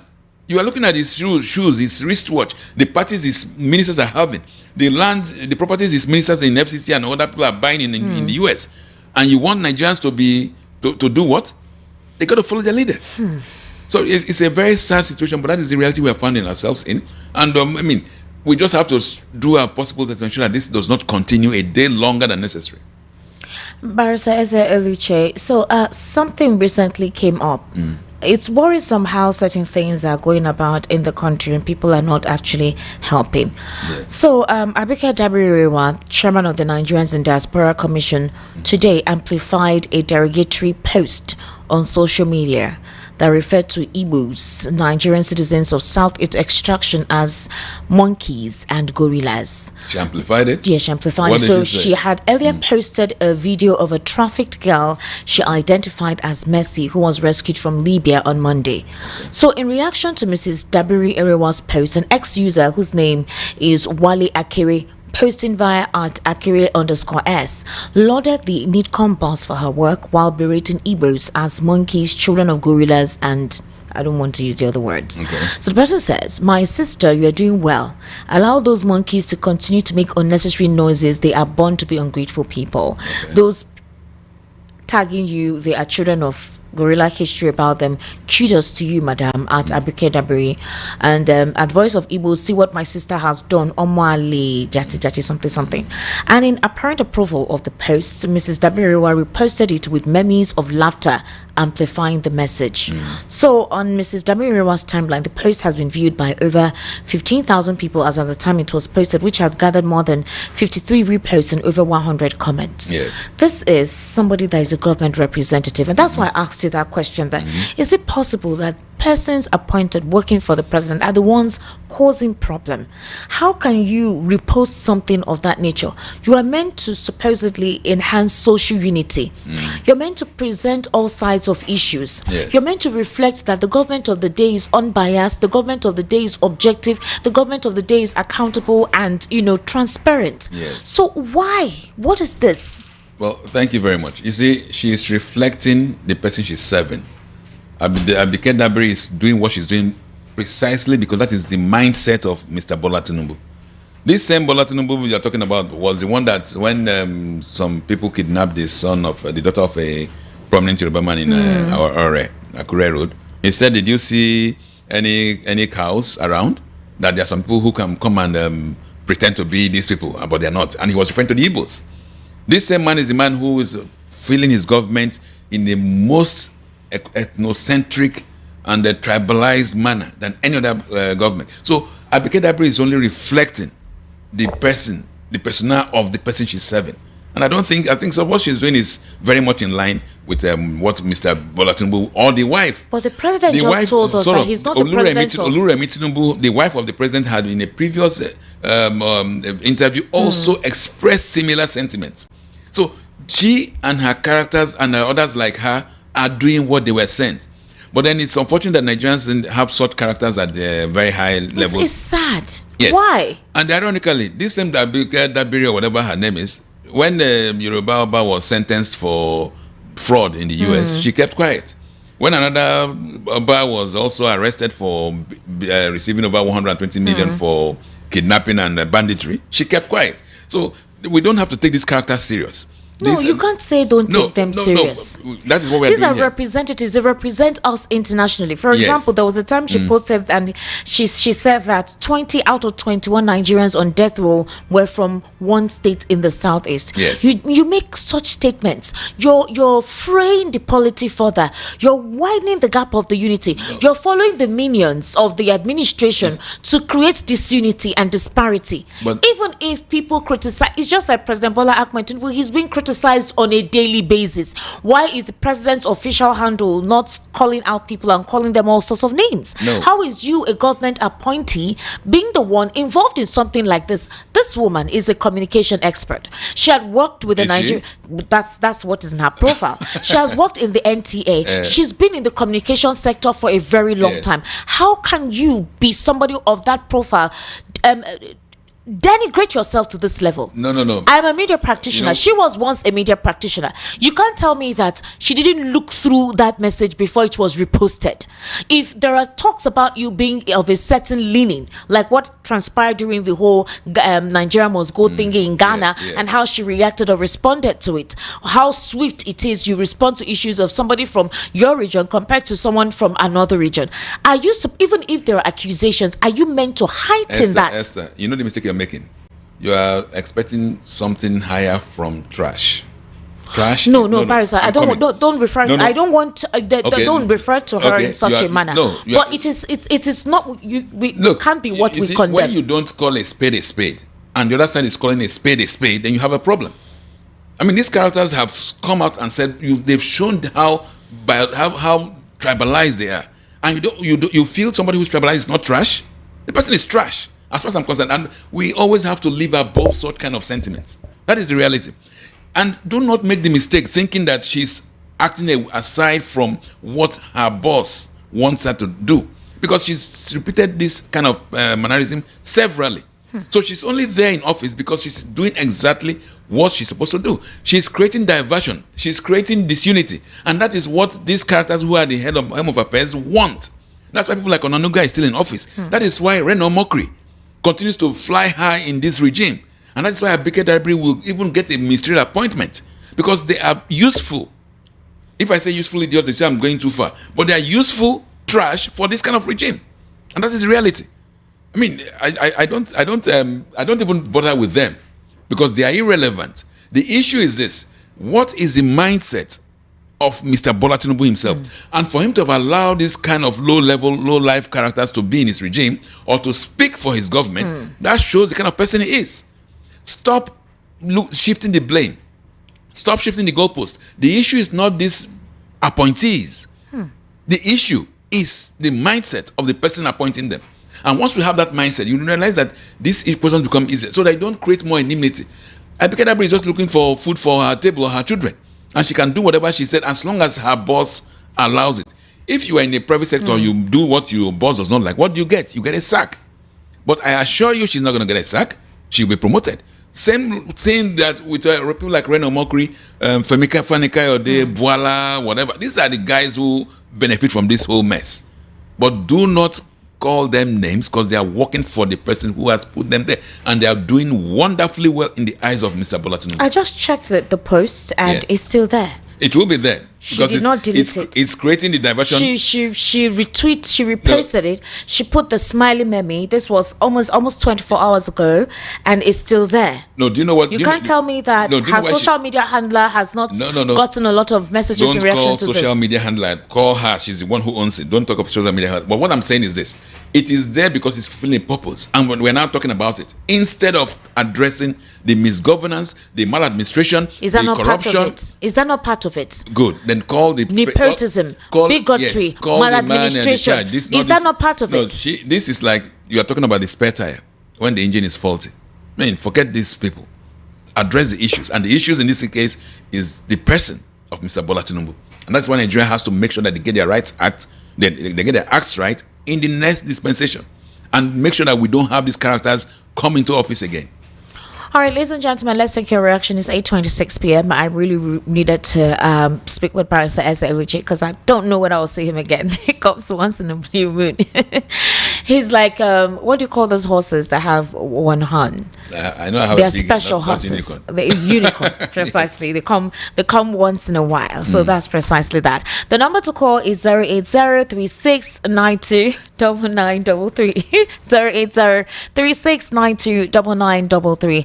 And the WhatsApp number is 0817-1756-338. 0817-1756-338. That is the WhatsApp number. While the phone number to call is 0817-1756-338. 080-3692-9933. Hello, good evening. How are you? Hello? Hello? Good evening. What's your name, please? Hello? Okay, 080-3692-9933. Please, when you call, go ahead and speak. You do not have the time you think you have. Hello, good evening. What's your name? Turn down the volume of your radio. Hello? What's your name, please? When you call, turn down. If you don't turn down the volume of your radio, please, I'll cut you off. 080-3692-9933. That's the number to call. 080-3692-9933. Hello, what's your name, please? Hello? Hello. Good evening, sir. What's your name? Good evening. Yes, good evening. My name is William. Williams. Location, please, Williams. Yes. I just want to comment Greetings to your guests in the Good evening, sir. In the house. I just want to comment on this. What's her name now? Adabi Bakari or whatever. Abike Dabiri, whatever her name is. Okay. There is no point talking about such people. We That know is they are right. president. You're very right, They are sir. going to nowhere. With all the whole mess they have done to our people, they are still talking. But one day, monkey will go market and no go return. That's just all I want to say. Thank you. All right, 08036929933. That's the number to call. 08036929933. Hello, good evening. How are you? Hello? I have told you when you call, turn down the volume of your radio. It's simple, please. Very easy. Just turn it off completely. Hello, good evening. Oh, God. They need to hear themselves. 08036929933. That's the number. Hello, good evening. Good evening, Esther. My Thank name is you. Obina, calling from Egypt. Obina from Ejibo. Thank you very much, Obina. Please go ahead. Good evening, sir. You are analyst there. Yeah, good evening, sir. Esther, before person call and get you, you must pick. So I call more than 50 times before you pick. That's the reason why. Is when you pick, we try to turn off our radio. Okay, that's so true. what I want to say, Daniel Buala saying that Lagos is a no man's land. That is what is causing problems. But I want to let everybody know, every township is no man's land. Every township in the whole world is no man's land. These people that get annoyed at when they say that Lagos is a no man's land, it's not proper. Every township, because you cannot, Enugu is no man's land.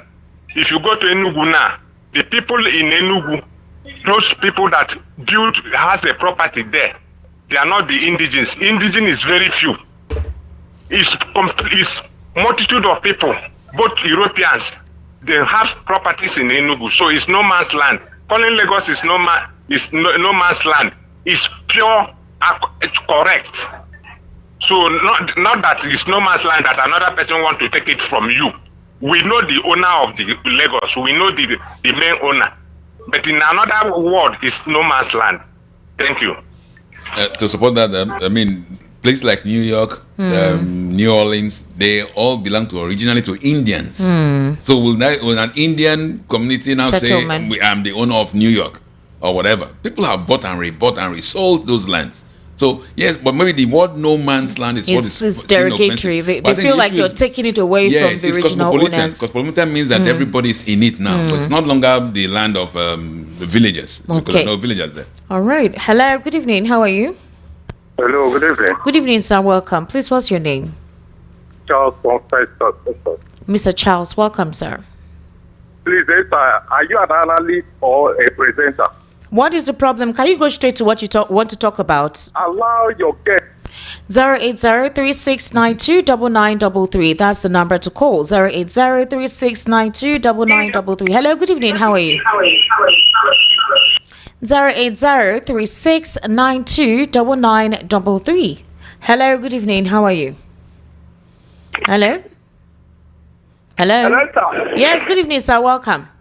Good evening. My name is Paul. I'm calling from Agege. All right, Mr. Paul, please go ahead, sir. Okay. Esther, this is what happened. You know that during the Esther protest, the Nigeria youth were united and did the protest and were able to achieve something. So when these politicians discovered that we coming together would be a very big mega, that's something that will be affecting them. They brought this division into us, but we not understand the plan that they have. They brought the division into us, so that once we are divided by ethnicity, we will never even think of coming together to do protest again. That was why when they wanted to do end bad government protest, they able to Lagos say we are not doing, because once we join them, they will say, hey, they want to spoil your state, so why not go to your state and do it? That's where the problem started. And for the one who said that Igbos are monkey, at least monkey is the wisest animal in the midst of the animals. They behave like human. But what they don't understand is that the Igbos, we do like a sleeping dog. But once you match our tail, if you want to react, it's always come in the bad news. It's not as if we don't know how to talk. It's not Igbos, we don't shout, we don't talk. But if you want us to react, if we react, it's not always encouraging because it comes in a different way. All right, thank you very much. Thank you. That's why people are saying that the aides of the president, his appointees, are not really helping his administration by some of the things that they do. No. Esther, stop saying that. Okay. They are doing what they were asked to do. Otherwise, he would have sacked them. So, they're not his aide. They are doing what he asked them to do. And like the young man said this very well, they need those kind of things for diversion. For diversion. To create disunity. All right, hello. Good evening, sir. Welcome. Yeah, this is Odogunwa Jesus, calling from the court. Odogunwa Jesus. All right, sir. Please go ahead. Yeah, great. Good evening, sir. Very my brother. So I want to comment on what that lady said about Igbo people. When you look around, you'll find out that this administration is a divide and rule. So I'm begging our Igbo brothers and sisters to not react for what the lady is saying or having issues with Yoruba people. Tinubu and his men are the people that are being pushed so that the Yoruba and the Igbo will be having issues so that he will be able to get his own, he will be able to win the 2027 election. So my only contribution that Igbo people do not have any problem with Yoruba people. That is what I want to say. All right. Thank you very much. Thank you for calling. I think it's good Nigerians are beginning to understand these people more. Yes, they are. They're getting so educated to know the issue is not tactic. tribalism or religion. We are all the same. The person who is poor in Owerri and the person in Igbokuta, they are all having the same problems. Hello, good evening. How are you? Hello? Oh, we lost that connection. Hello, good evening. How are you? Sir, good evening, sir. We do. Welcome, sir. Joe from Berga. How you doing? We are fine, sir. Thank you very much, sir. Sir, you know, I've said so many things about governors. Governors in Nigeria. I've said so many. They are the cause of our problem. Major of our problem in Nigeria is that these people were given good money these days. Very good money to take care of their states. Is that if you go to Imo State, Imo State still remain the same. This man only brag in tying two roads, one from Owerri to Olu and Olu to Okigwe. That you will brag about it, which is the small Imo State. But it's making billions of naira. Nobody's asking him what he's doing with the naira.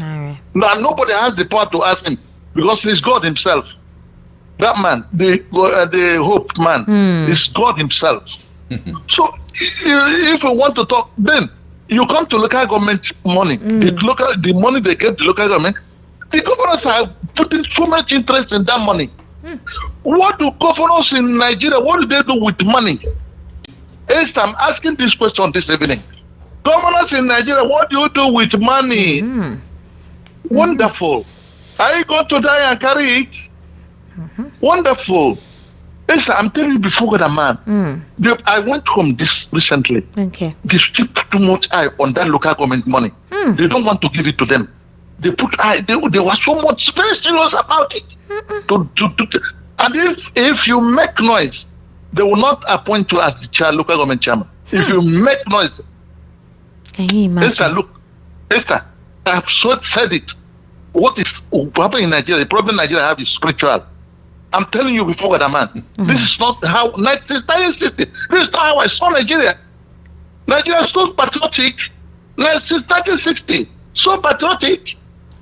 Wow. I'm not happy. Good Nigeria. Good Nigeria. The problem is not spiritual. We have criminals in high public offices and they are stealing. Then those who are supposed to be arresting them are not arresting them. What about the Supreme Court verdict on local government in terms of their funding? Has it not been implemented? Well, I mean, that's why I'm saying the egg rots from the head. The EFCC is there that will check money laundering, financial movements, and they're not doing it. I'm coming. Okay. So if somebody is taking away local government funds and they're not using anything for it, why can't you stop them? Because if one or two governments had tried it and they were stopped, others will not do the same thing. Though the governors have immunity, what of their commissioners, the Auditor General, the Commissioner for Finance, who sign these checks? Because I can assure you, no governor goes to the bank to collect cash. So somebody signs the money and collects it. So there is always ways of arresting those. By the time you set one or two examples, the others will not do anything.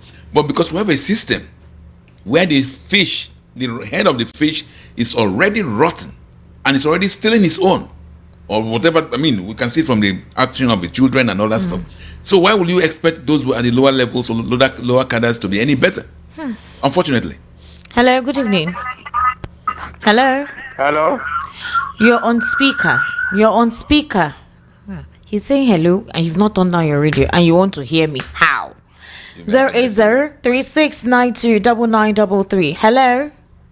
Hello, sir. Good evening, sir. What's your name, please?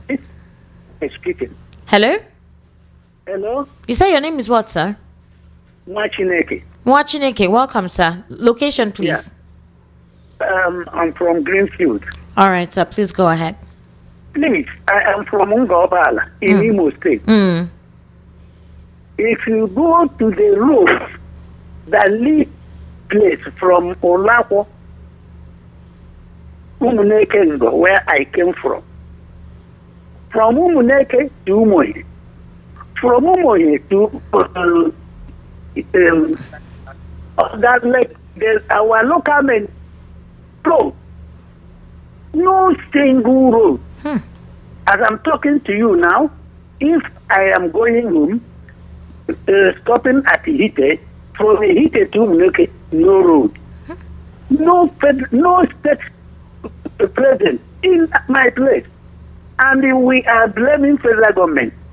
Federal government cannot do all everything. Please, my message is, if you can, tell the head of the state, what do you call him? We don't have food. All right, thank you very much. That was what I was asking you, Barrister. Yes. I said all these direct dividends of democracy to the people is from the state government and the local government, and nothing is happening in that regard. And like you said, there's increased allocation. The executive, that's the president, cannot monitor everything. The governors were elected by No, is it good? That's the problem. Now, when you when you have a system, I mean, the entire system is rotten. When you have a system that even the elections are not even reliable, incredible. The governors that came forth is the one that was made the state governor. How will you expect him to even relate well with the people? And he must say, like, give me an example. The governor said he got it by Ben Johnson way. We have a president who said he grabbed, snatched, and ran off with it. So what do you expect? I mean, it's rather sad, Hello? we have a systemic collapse. Hello, good evening. I'm a first caller. Wow, first time caller. Thank you. My name is Odinaka. Odinaka, first time caller. From where, please? I'm Iba. All right, go ahead, Odinaka. Please, the problem of this country, all those money, our president are giving all those governors. And those more money they're giving them, they use to hold them and judge them. That's why our governors, they cannot talk anything against our president and against the debate the government are doing. That's why we are in this mess. I'm not happy. I drive keke, and I know every day of my day I see people when they beg you, "Oga, please, can I help you?" I find keke every day, both the one where goes to, both the one where John, my sister there help us to tell all those presidents we are suffering a bed. May God be with you. Thank you very much, sir, for calling. Thank you. They know you are suffering. Their own wealth is from your suffering. So it's for you and the rest of Nigerians to say enough is enough and come out and say, let us put a stop to this nonsense. 08036929933. Hello, good evening. Hello. Good evening, sir. What's your name, please? Good evening. Good evening. Good evening, sir. Go ahead, sir. What's your name, please? Good evening. Good evening, Barrister Nasir. How are you, sir? Good evening, sir. My name is Usman. From Sudan. From Sudan. All right, Usman, please go ahead. Speak louder, please, Usman. Well, okay. Barrister, thank you very much. We enjoy your analysis. Esther, God bless you. Thank you, sir. May God help us from this kind of government that is running our affairs. Because these people are just monsters. Just pray. And we are really expecting. I just say God will help us from this people. Amen. My brother, God has already helped us by creating us in His image, giving us the brains, the hands to act. So it's now for us to act, to help God, to make sure that Nigerians live well.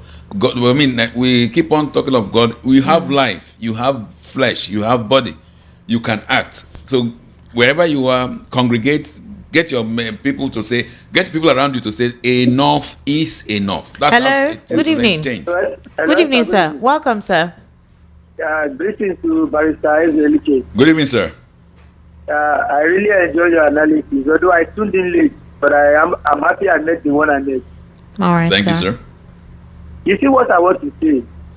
We should be careful in choosing our nickname. Our nickname? Right? Okay. Our president's nickname is P what? Bat. It's acronym now. President Bola Tinubu. Wait. A bat hangs upside down. The way normal human beings see things, it is not the way the bat sees it. When things are going bad, the bat thinks it is good. That is what is going on. And I don't see anything changing. The only thing that will change Nigeria is for us to vote this government out. If we don't, we'll continue the same quagmire. Thank you very much. Thank you very much for calling. All right. This person says, Esther, let me start with the text messages. Esther, I greet you and the lawyer in the house. The State Electoral Commission is a subject to INEC. So, IBAS didn't conduct election, so the Rivers election is constitutionally accepted. Ferguson from Ikotu. The states?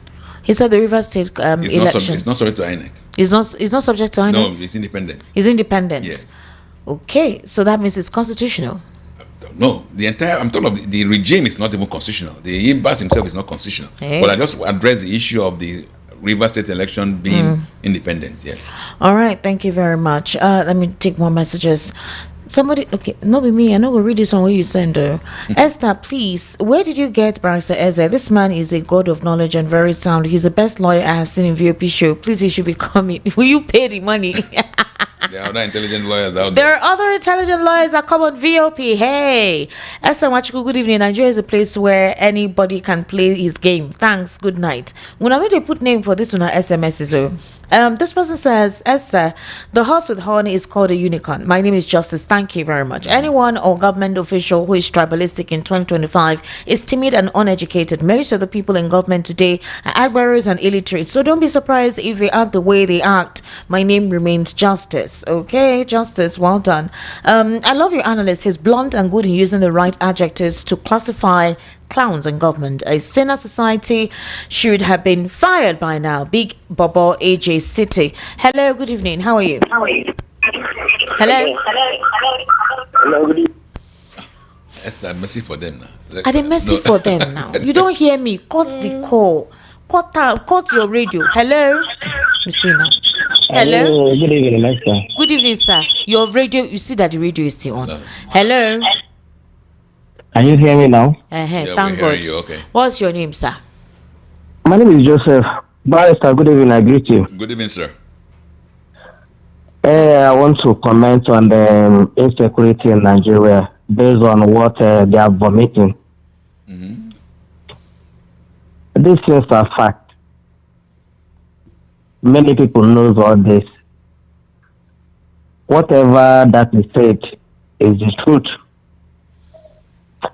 Then the other side of it, what the other lady work for Tinubu, whatever they are writing or tweeting on the X, just like what Barrister said, this is what they learn from their master. If your worker is not doing well, the next thing you do is to sack the person, right? Exactly. But they get promoted. Whenever they act wrong. In fact, they reward them.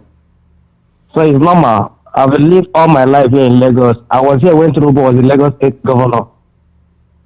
So we know him. It's okay, let me end it here. Good evening. Good evening. Thank you very much for calling. Let me take some messages because we have a live appearance.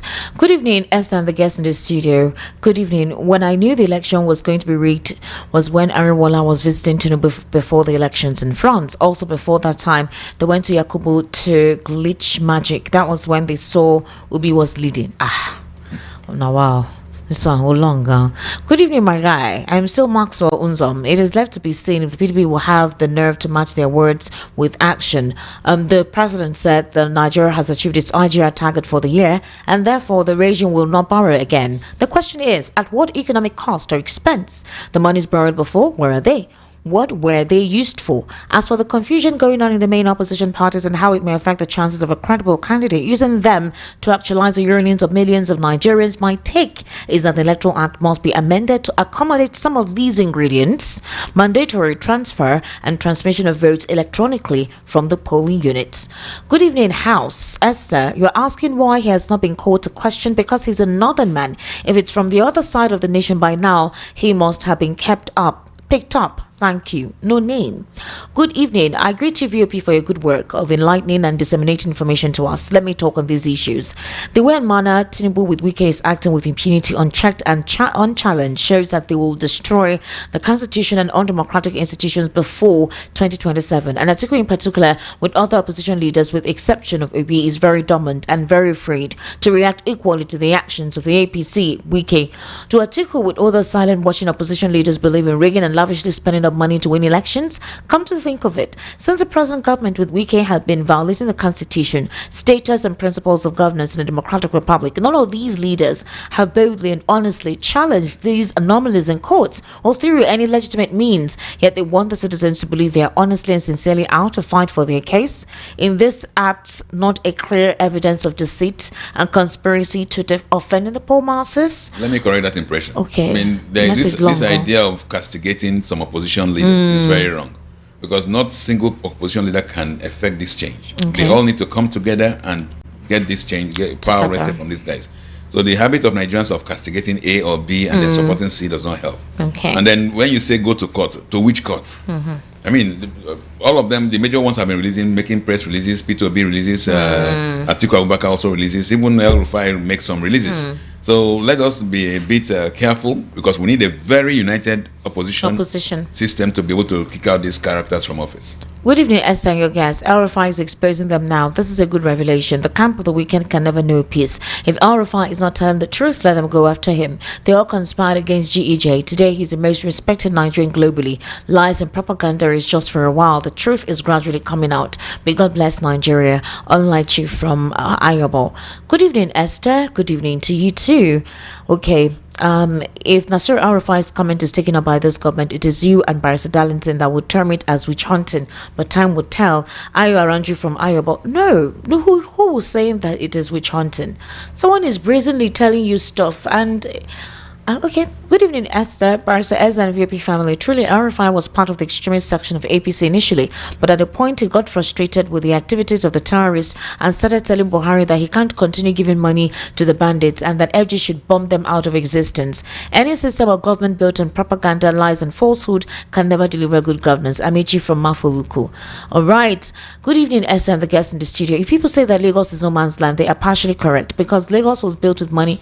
Okay, I cannot take this. Good evening. Who will take their words? How can we listen to people that has missed their way in the tunnel they made? What is your name? When I know the right name. Good evening, Esther. I love this, your guest. I swear he's very good analysis. May God bless him for me and you too. Godwin from Ijegun. Well done, Godwin. Tinubu traveling is packing our money to the country he goes. MKO, the living God, Nabi, the living one. All right. Some Nigerians, especially. Good evening. Idan Wala is saying Lagos is owned by Yorubas, and it is true, but not for those Yorubas migrated from Ekiti, Osun, Oyo, Kwara, and Ondo, claiming to be Lagosians. And I want to ask Daniwala if Tinubu is a Lagosian. Leo from Lagos. DSS will not invite El-Rufai because El-Rufai will expose APC for what transpired on the 25th of February's presidential election and how it was rigged. Some Nigerians, especially corrupt people and criminal people, are above the law. Hello, welcome. Hello, ma'am. Come to the microphone. Okay.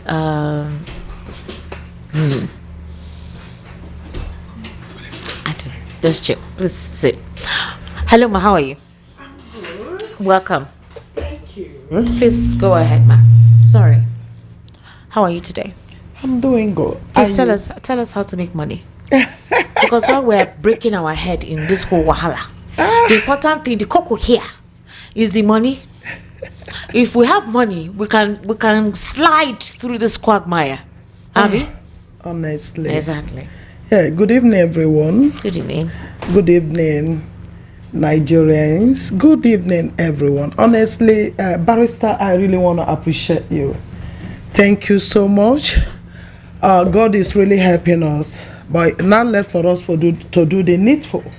We really have to do the needful. But Esther, darling, the hunger out there is too much. Plenty. People are suffering. People are begging. Go to the market. I went to the market today. See where families, mother, father, children begging for food. You see young people begging, people lamenting, people crying for the hardship. And that is the reason why I'm here this evening. Please, I want to beg you, and I've been here severally telling you about an opportunity that will be of help to you and your entire family. I'm Madam Success Amaka. Madam Success Amaka speaking. You know, for the past 3 years since VOP began, I've been on this station telling you what that will be of help to you and your entire family. And another opportunity has come. That's VMAS International. And I want to thank God because many have started benefiting from this great company, VMAS International. So what is VMAS? People do ask me, Madam, what is this VMAS? I tell people that this is an opportunity that will help you, that will put money in your pocket. You see, this time around, I tell people that salary is no more enough. I don't know how much you are earning as salary, monthly salary you are earning, that will pay school fees, take care of your bills, because everything has increased. Everything kept increasing, you know. So what are you really doing to increase your earnings? That is why VMAS is here for you. So VMAS is an international business opportunity that just arrived Nigeria just recently, about just a month plus in Nigeria. So that I tell people that this is the very best time for you to be part of this business. So tomorrow, Thursday, tomorrow is 4th of September, we will be having our meeting, our seminar, our workshop at number 41 Shasha Road, Celeb Bus Stop, Akwonjo, by 12 noon tomorrow. I am calling you, young girls, men, women, housewives, teachers, whatever you are doing for a living, you also need a multiple source of income. You need another way you can be making money on weekly basis. So this is why we are calling you to come tomorrow. The meeting is going to hold tomorrow, Thursday, at 41 Shasha Road, Celeb Bus Stop, Akwonjo. Then Saturday, that is after tomorrow, Friday, Saturday, we're going to have another one for maybe those maybe going to work that will not have time to come for tomorrow's training. You can come on Saturday by 12 noon at the same venue. You know, there are so many things you are going to enjoy in this business. There are lots and lots of incentives, but the most importantly, on the aspect of financial help, financial empowerment, what are you doing? Are you working? How much is your salary? Are you looking for work? Are you out of service? You are looking for what to do? Are you even doing something but you need extra income? Because why I'm here is to tell you on how you can create multiple source of income, streams of income for yourself. Please, we need this money because things are quite expensive in the market. The bills are going high every day. Everything kept increasing. So how much is in your pocket? If I may ask you, is it really enough for you and your family? We have entered September. This is month of September, and the school are about to resume. Are you really capable of paying your children's school fees? But this business, VMAS International, will help you to foot your bills without crying. So wherever you are, whether you are in Lagos, please or you are outside Lagos, this business is for everybody. It's an international business. It's a business you can do no matter wherever you are. It is a business you can do whether you are learned or you are not learned, you are educated or you are not educated, whether you can speak English or you cannot speak. Use your own dialect to do this business. So you come tomorrow by 12 noon at 41 Shasharo. Let me teach you, guide you. Then you also have time to ask questions. Those that want clarifications, those that want to know more what the business is all about, you have every opportunity to ask. You have every opportunity to come.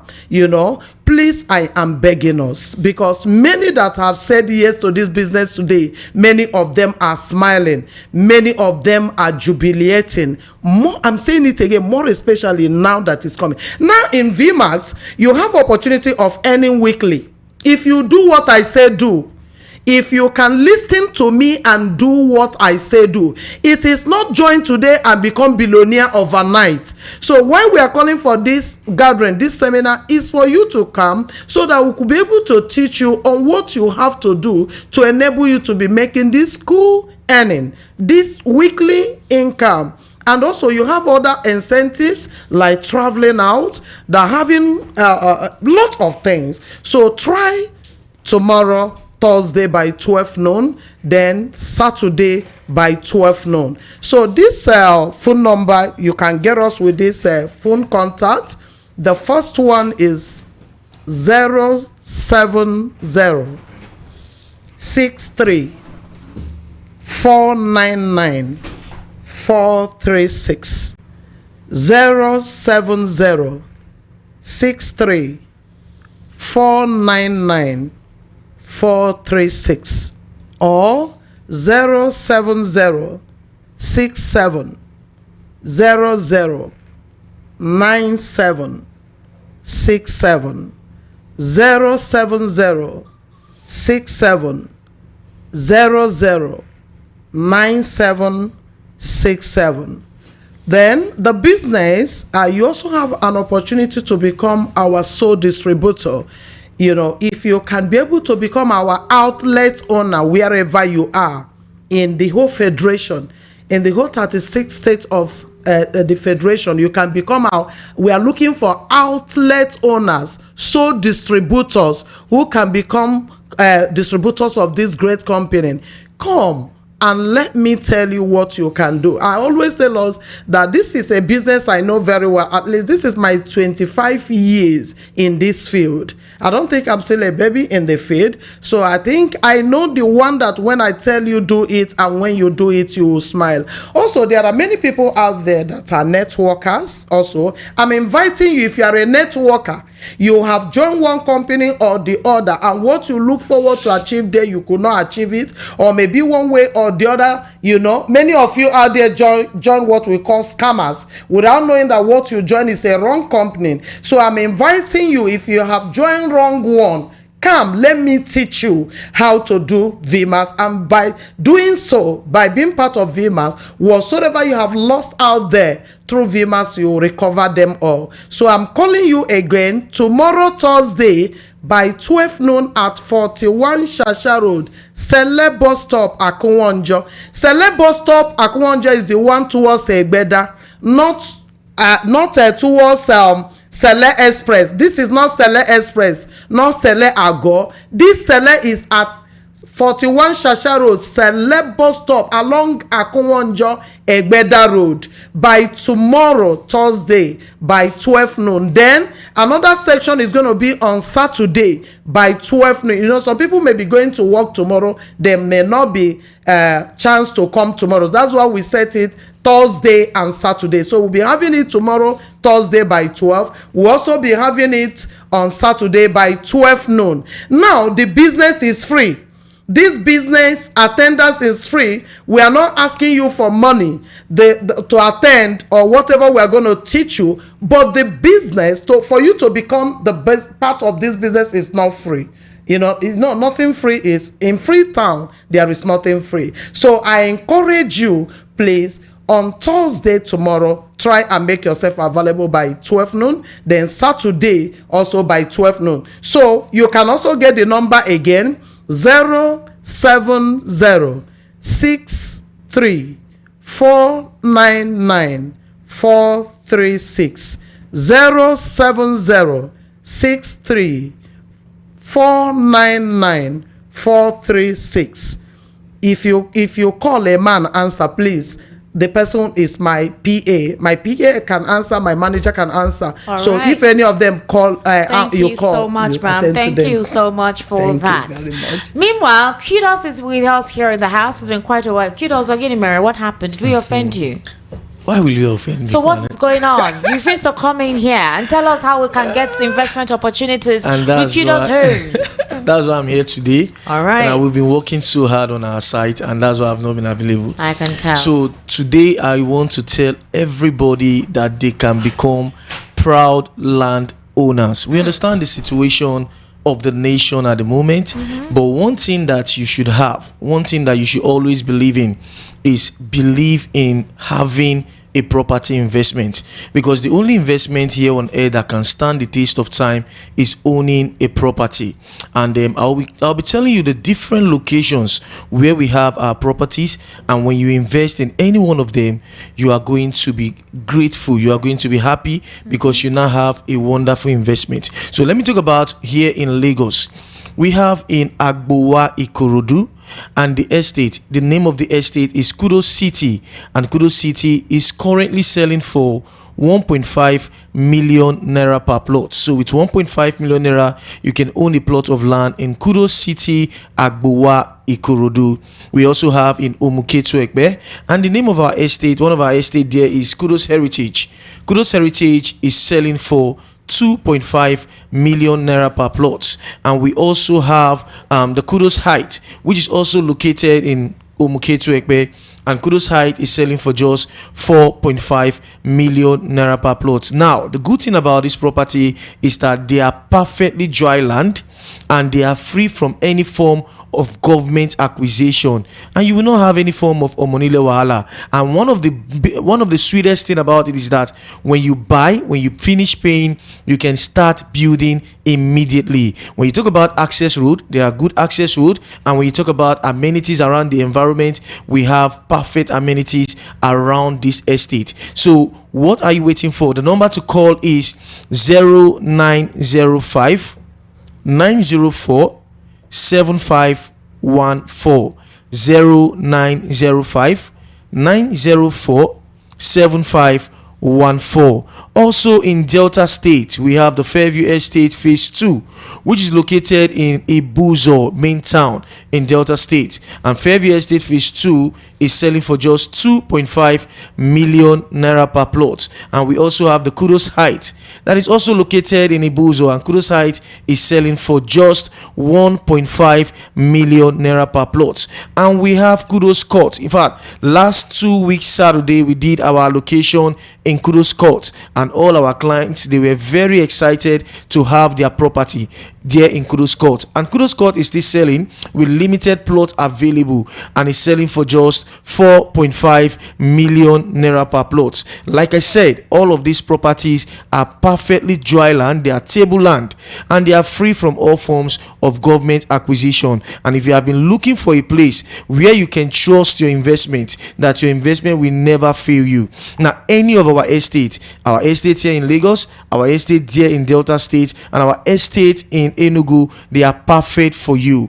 And the number to call again is 0905 904 7514 0905 904 7514. Also, we go for inspections every Thursdays and Saturday. Like if you want to join us for our Lagos inspection, you can join us tomorrow for the inspection. And if you want to also join us on Saturday, you are free to join us. Our office address is at number 171 Egbeda Idimu Road, Abule Odu bus stop, Egbeda, Lagos. And our website is www.kudoshomesLimited.com, and you can reach us on Facebook and Instagram. We are at Kudos Homes Limited, and the phone number once again is 0905 904 7514 0905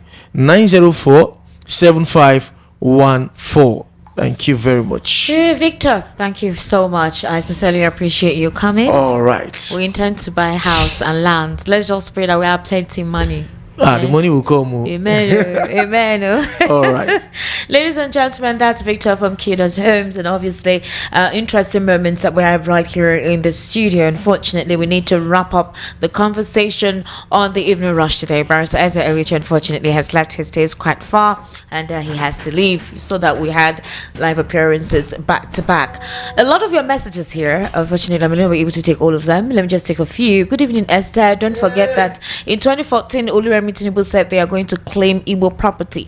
You guys, please, I beg. Nigeria has become a country where government officials of the highest office are accused of importing, sponsoring, strengthening terrorists whose occupation is to kill, destroy, and destabilize. This is from Tay. Well done. A lot of you who sent your messages, well done. I would sincerely do apologize. Hopefully, maybe tomorrow we'll not have this back to back, but we need to pay bills, so it's important. Please we need more of this. We need more of this. My name is Esther Wachuku. My analyst this evening was Barrister Eze Erichi. Barrister Eze Erichi, thank you so much for coming in this evening and giving us your blunt insights. Barrister Eze Erichi is known to not mince words. So thank you so much for coming this evening. To you, our esteemed callers, our listeners, thank you for being part of the conversation. To our government, listening to us today, hearing the cries of the people that govern, please do what you're supposed to do. Do the needful. Reflect the benefits of governance. Let's feel it. That is the only time that you will hear people praise you and thank you for doing what you ought to do as you're constitutionally mandated to. Good evening and have yourself an amazing day. See you tomorrow.